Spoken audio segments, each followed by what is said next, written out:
guys, it's Kelly here and I'm back with another video. Today's video is featuring this fun Stamptember set, which is a collaboration between Hero Arts and Simon Says Stamp. I'm showing you this one. Keep this in mind. We're going to come back to this. I didn't end up using this one. This is the Winter Scenics. We are going to use that along with the dies, and then the Happy Gnomes. We are using that as well.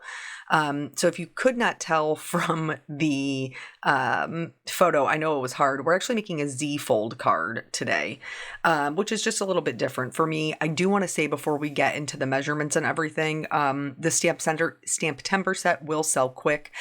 So if you want it, pause the video and click the link in the description below and go get it. So with that said, because once it sells out, it's all done. So we're going to start with an 8.5 by 11 inch piece of cardstock, and then we're going to cut it vertically. So we have 11 by 4.25. Then we're going to score it just in half, just like a regular A2 size card base. So we're going to score it at 5.5, and then that's if you want to do the easel part. Again, we'll talk about this a little bit later. This one, again, we're going to score at 5.5, and then we are going to score again at 2 3/4. So I will show you the one that I have already creased, but this one we're not going to crease until after I do my ink blending. And obviously, if you have a scoreboard of some kind, you can use that. I don't. I just use my paper trimmer and a bone folder. So we are going to tape this off just to keep that middle section nice and clean. Is this necessary? No. Do I think it looks nicer when the card is opened? Yes.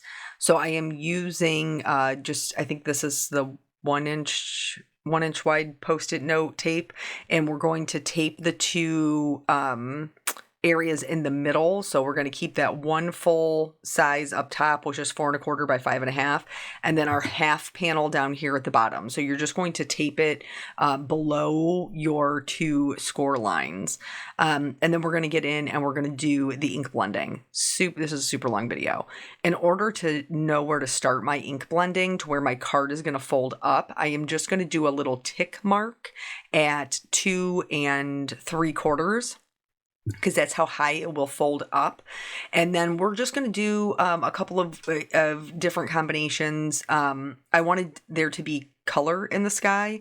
So one's more of like a sunrise or a kind of dusk color. That's this one. So I started the yellow in the middle because I knew I wanted that to be included. So I'm going to go yellow, orange, pink, and then I'm going to skip the purple and I'm just going to do blue at the very top. This is going to give us a lighter feel. For the second one, I'm going to do more of a sunset kind of feel. So my colors will be the same, but I'm going to add in that purple to change it up. So as I said, this is a Stamptember set, which means once it's sold out, it's completely sold out. You guys, if you've watched my videos before, especially my Stamptember ones, you know that I like to include another set that has kind of the same feel or vibe to it, just in case you missed out on the other one. Here was kind of the crux of my issue in selecting the set to include as the companion. The issue that I have is that the one that really is the closest to this set is one of the exclusive sets that's offered at Hero Arts. So let me talk about what I'm doing and we'll come back to this. So the reason that I'm going in, this is obviously sped up. I don't ink blend this fast. I started with the yellow because that's where the color I started with on my little tick mark. So I know that that's the where they're going to fold up to meet each other. And then I'm just going to do my grasses below with a couple of different greens. You can do, whatever works for you for whatever kind of scene you're doing. I hope this will give you kind of some ideas and some inspiration. But anyway, so the closest set is actually sold as part of the premium elements on Hero Arts. It's this stamp set for Stamptember is animals playing musical instruments, and so is the other one. It's just maybe a little bit more dancing and less instruments, but very same style, the way that they're drawn. Here, I'm just going in and removing my masking tape so we have this nice clean area for when we do our folding. In order to fold this, you're going to fold the card at that 5.5 score mark back onto itself. So you're going to fold it over and crease it there. and then you will unfold it and you will fold the half sheet back. So that way it's going to come up and kind of meet itself. Now you can do the card just this way and just have, your the white portion would be where you would write your message. Here I realized I needed just a tinge of orange, just a smidgen to make it blend better. So that white area would be where you would write your message. If you want it to stand up like more of an easel card, you have to put it on an A2 card base. So that way that it will stand up on its own. But I chose not to do that. I did not put mine on a card base. Here is the second one, what I was, telling you that's more of like a sunset scene.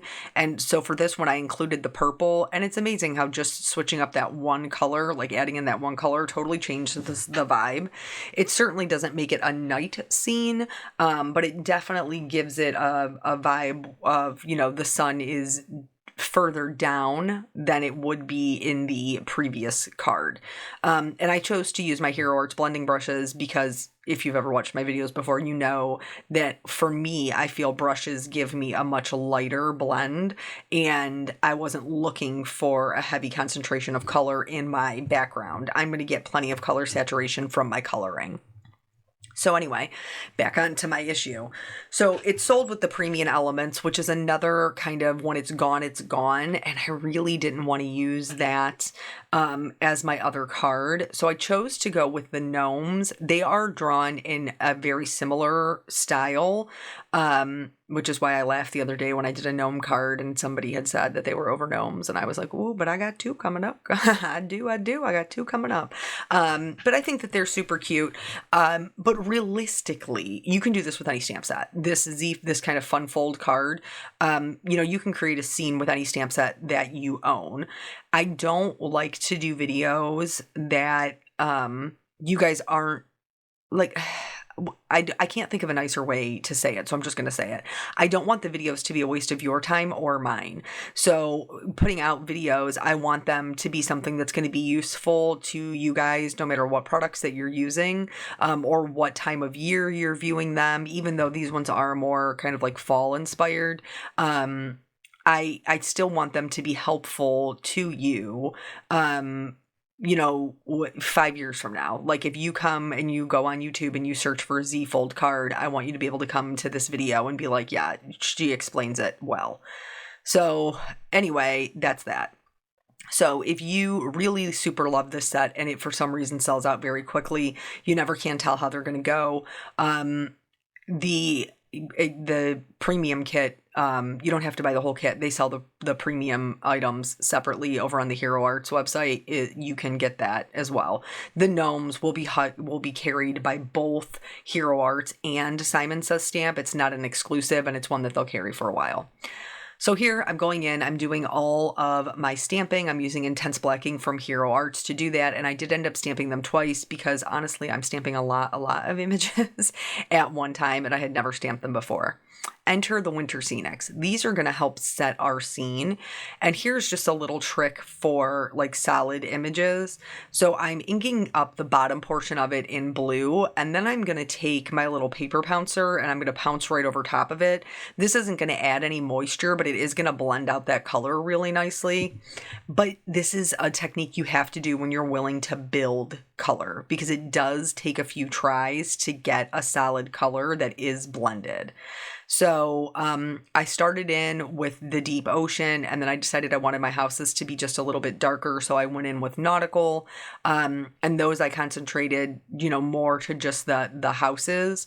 And I was happy with the way that was looking. So then I went ahead and switched over to the pine. That's what I'm going to stamp my trees in.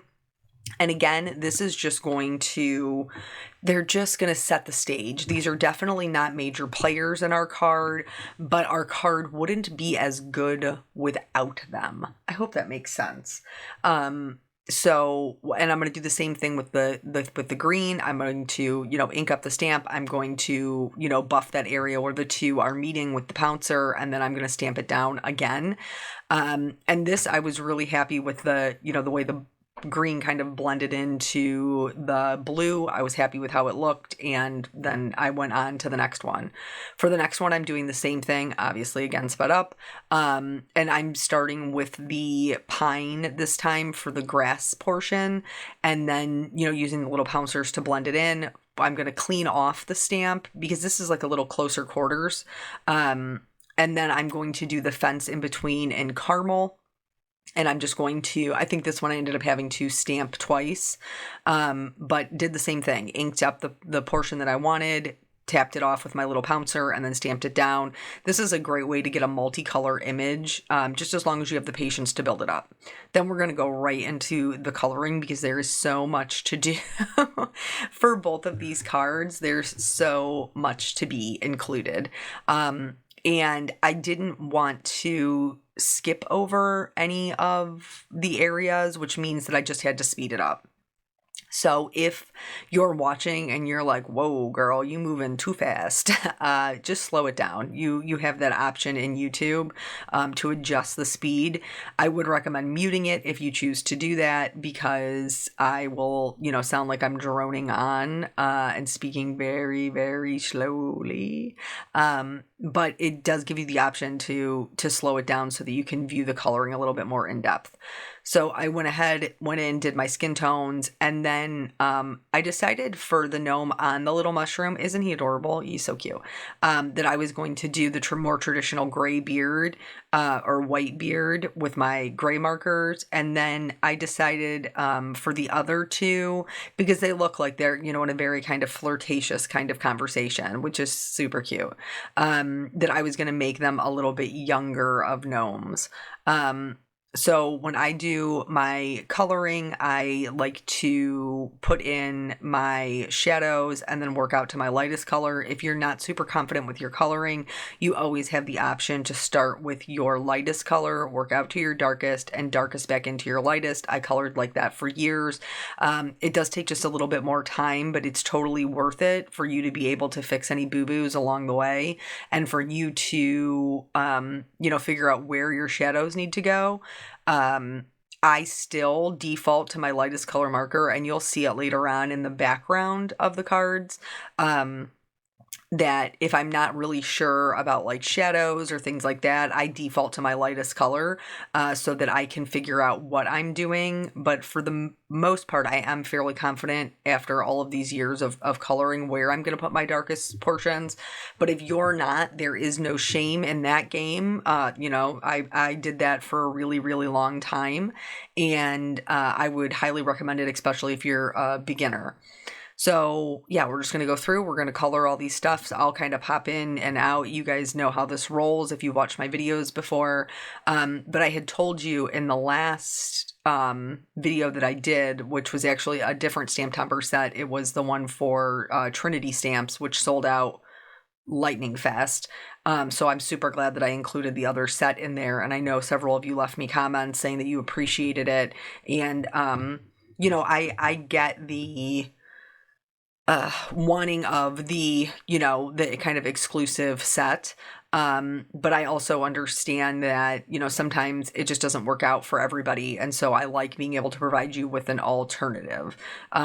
This one obviously is a little bit different. The stamp set that I chose to go with being like animals or like critters versus people.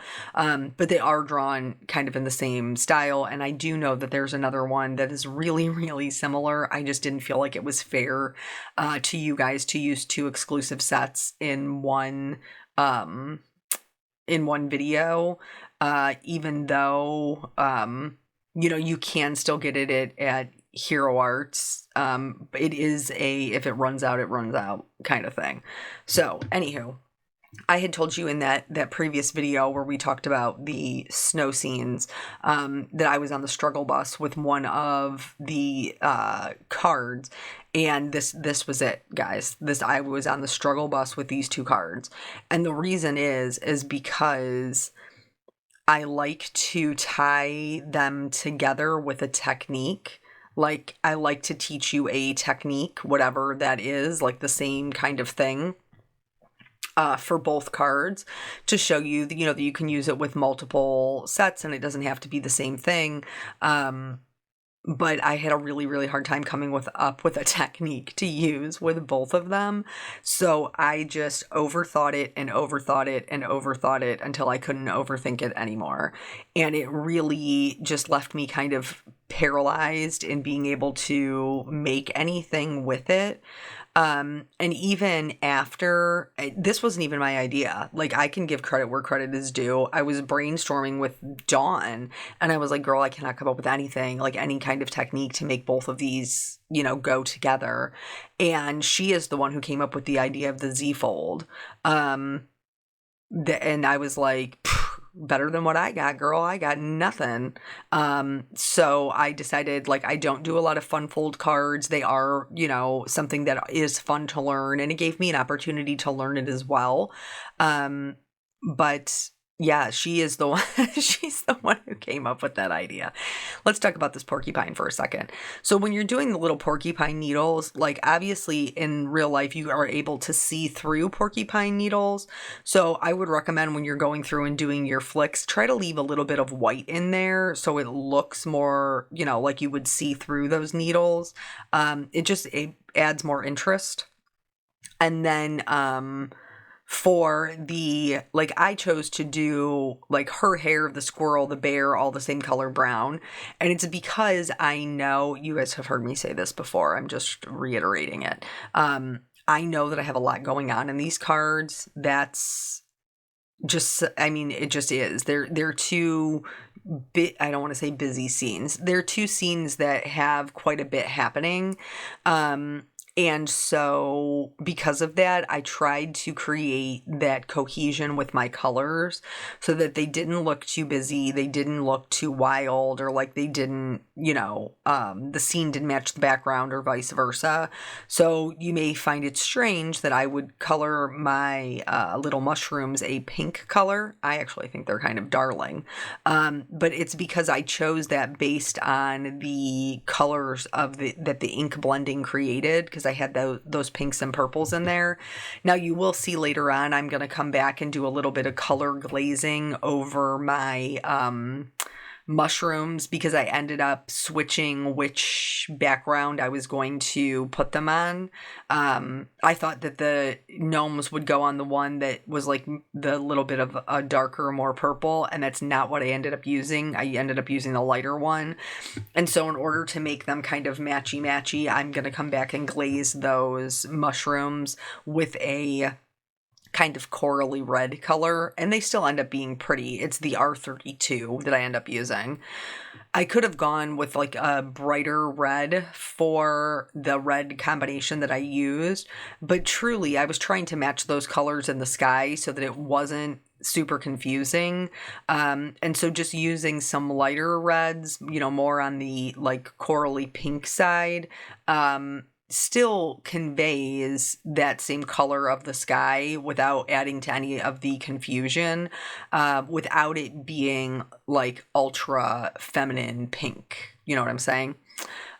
So yeah. So anyway, I was on the struggle bus with this because I was just trying to do too much. I was trying to fit too much into the two cards. I was expecting too much out of them. And so the fold, I do think was a brilliant idea on her part. But because I had that kind of stalemate at the beginning, even when I was going through it and doing it, like I was having to talk myself into it. Here, the blue, I wanted it to be just a little bit lighter, but it's still the same color family, so it's not gonna, again, it's gonna be really cohesive and it's not gonna add to any confusion. The other thing to keep in mind for trying to keep things, cohesive and not too crazy is utilize your neutrals. In this card alone, I have blacks, browns, and two types of grays. So I've got a lot of neutrals amongst all of the colors I have going on. If you are trying to tie your whole scene together, utilize your neutrals.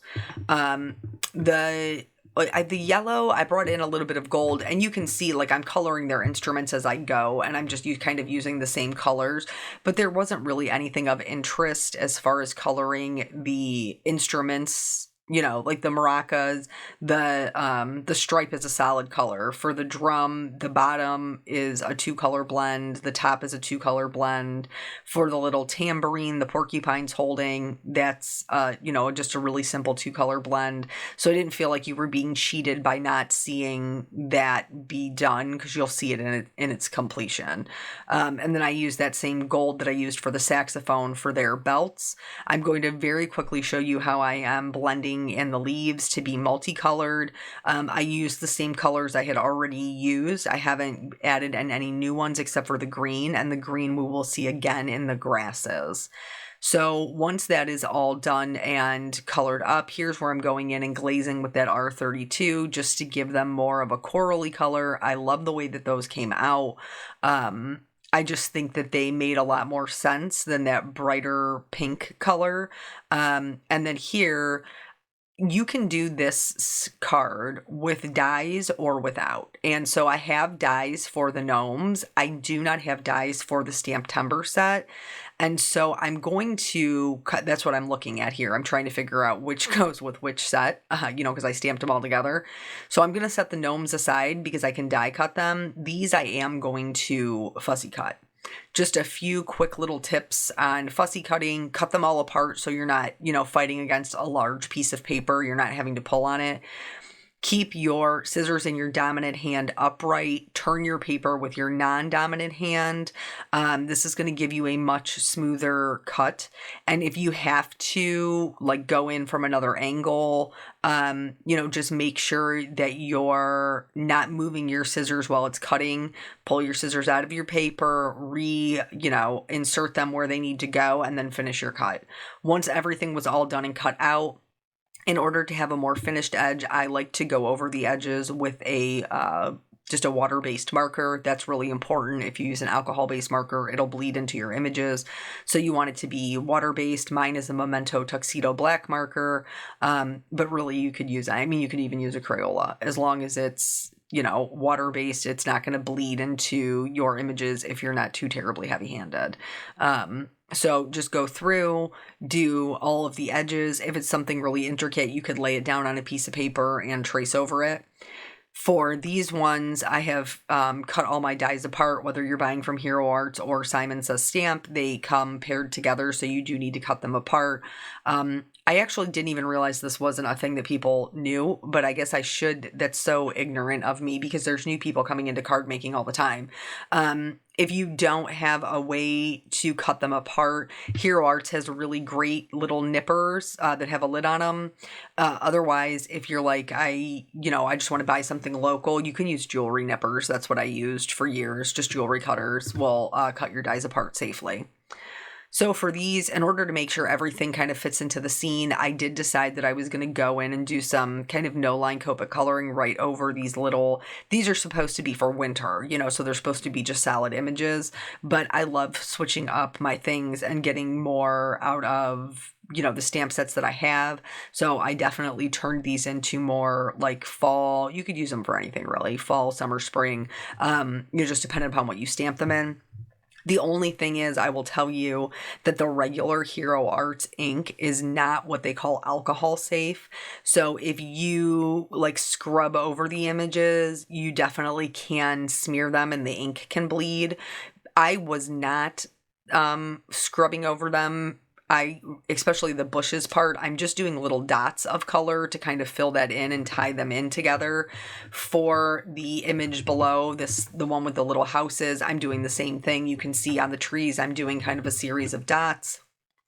For the white roofs, because these are winter scenes, those are left white intentionally because that would be snow.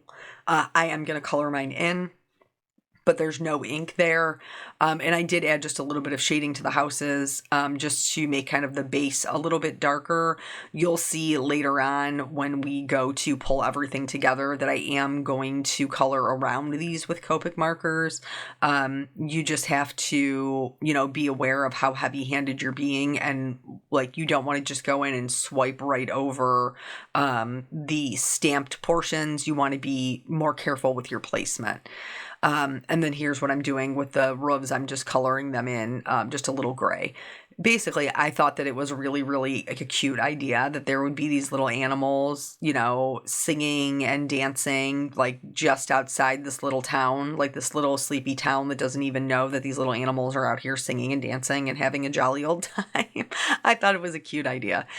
So these do have dyes, and basically you can, like when you cut them out, you end up with like the underneath of it still there. So if you wanted your scene to be attached to the front of your Z fold, like to come up with it, it absolutely could. I am not going to do that. I trimmed mine down and I'm going to glue them to the background just so that part isn't blank when you open the card. And then I just went in and I laid them in place, using the fold as a guide. And I just went in with a Copic marker that was similar in color, so that I would be able to get the background colors correct. And obviously whatever ink blend that you choose to do, just try to match your markers to it. I'm going to fold this so I can get my placement correct. And then the card will look like this when it is open and this when it is closed.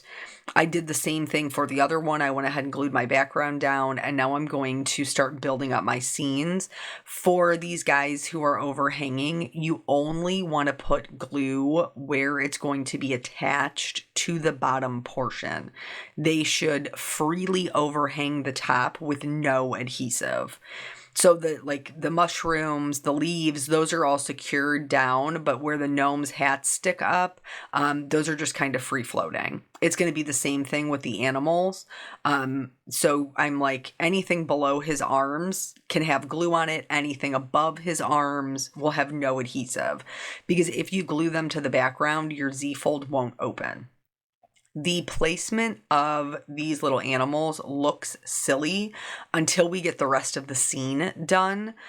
Here, I just wanted to show you that I do go in when I have dyes and I just color in the edges to blend into the background. So anything that's down in the grasses, I'll color that outline green. Anything, that's above that, like where the fence is, I try to pay attention to that. So here is where I am going in with my lightest color because I'm scared, because I'm frightened. But I wanted them to have, like, in order for their positioning to make sense, I needed to have like a little walking circle where they were all kind of like, you can almost like picture the bonfire there in the middle where they're all like walking around and playing their instruments and just kind of jamming out, dancing around. And so I wanted to have like this little pathway that they were following to make their placement make more sense. So I did it with my lightest color first because I was scared. There's no shame in my game. That's the truth. And then I went in with a medium color. I did like a couple of little dots and things so that it would look like stones or dirt. And then I went over it with my lightest color. For my grasses, I'm doing the same thing, kind of darkest to lightest. I'm just doing some flicks of color, working up towards that lightest edge where my lightest green will be. So anyway, my big problem was that I was just trying to fit in too much because I wanted them to tie together, because I didn't want to waste your time with a video that I didn't think would be helpful. And so this is what I came up with. And like I said before, like even after, just because I was such this frozen, I was like, okay, Kelly, just stamp your images and color them just like you always do. Like nothing's changed, everything the same. But I really struggled to like get myself going with these cards. Now, once I got going and got my images colored, it did come together pretty fast. Here I just put in some more grasses again, so that area would not be blank when you open the card. That's how they looked closed. I chose to stamp my sentiment on the inside here of this colored area. So the one with the stamp Sember set says, let's celebrate. And the other one says, sending a little happiness.